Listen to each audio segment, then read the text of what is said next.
ये है वो सन्यासी जो कहता है कि तुम कैंसर को हरा सकते हो, और हज़ारों केस कैंसर के ठीक करने के बाद, डॉक्यूमेंट्स बनाने के बाद, पूरे बयान उनके लेने के बाद बाबा रामदेव आज इस स्थिति में आ गए हैं कि वो बता रहे हैं कि कैंसर और शुगर ठीक हो सकती है, ब्लड प्रेशर ठीक हो सकता है। जबकि ऐसा कहना गुनाह है, ऐसा भारत के संविधान में लिखा है, भारत का कानून ऐसा है। सुप्रीम कोर्ट ने कड़ी फटकार लगाई है कि तुम ऐसा नहीं कह सकते, तुम्हें ऐसा कहने का कोई अधिकार नहीं। जब एक बार कह दिया गया कि बीमारी ठीक नहीं होती है तो नहीं होती है। अच्छा, एक और बात है, ऐसी हिमाकत करने वाला बाबा रामदेव अकेला बाबा रामदेव नहीं है, साथ में बालकिशन जी भी हैं। उनके कहने के, सुनने के, दवाइयाँ बनाने के ऊपर प्रतिबंध लगना ही चाहिए, और ऐसे लोगों को तो फांसी हो जानी चाहिए। क्योंकि जो लोगों को बताते हैं कि ठीक हो जाते हैं, आप प्राणायाम करिए, आप आयुर्वेदिक दवाइयाँ खाइए, आप छठ कर्म पंचकर्म करिए, उससे आप ठीक हो जाएंगे, आपकी बीमारियाँ परमानेंट क्योर हो जाती हैं, खान पान सुधार लीजिए। ऐसा कहने वाले जापान के एक वैज्ञानिक को कुछ वर्ष पहले नोबेल पुरस्कार दिया गया कि अगर तुम व्रत करते हो, थोड़े दिनों का उपवास करते हो, तो तुम्हारे शरीर को रोगों से लड़ने की ताकत बढ़ जाएगी। लेकिन क्योंकि ये भारत है, भारत में ऐसा कहना कानूनन जुल्म है।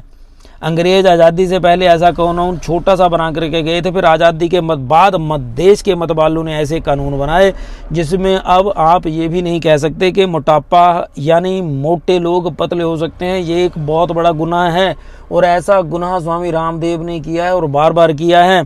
ऐसा गुनाह करने वाले लोगों के लिए सुप्रीम कोर्ट के पास बिल्कुल भी दया की गुंजाइश नहीं होनी चाहिए।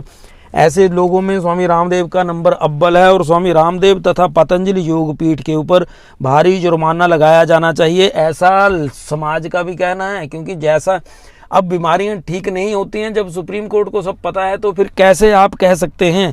सुप्रीम कोर्ट को पूछ करके ही लोगों को जाना चाहिए, स्वामी रामदेव के पास भी, और ये भी बयान देना चाहिए कि जी मेरी दवाई हट जाएगी तो मैं क्या हटा दूं। ऐसा सुप्रीम कोर्ट से पूछ करके दवाई हटानी चाहिए। लोगों का ऐसा भी मानना है कि क्या आप एप्लीकेशन दे करके सुप्रीम कोर्ट से परमिशन लेने जाएंगे कि हमें बीमारी नहीं है तो अब हम दवाई बंद कर दें।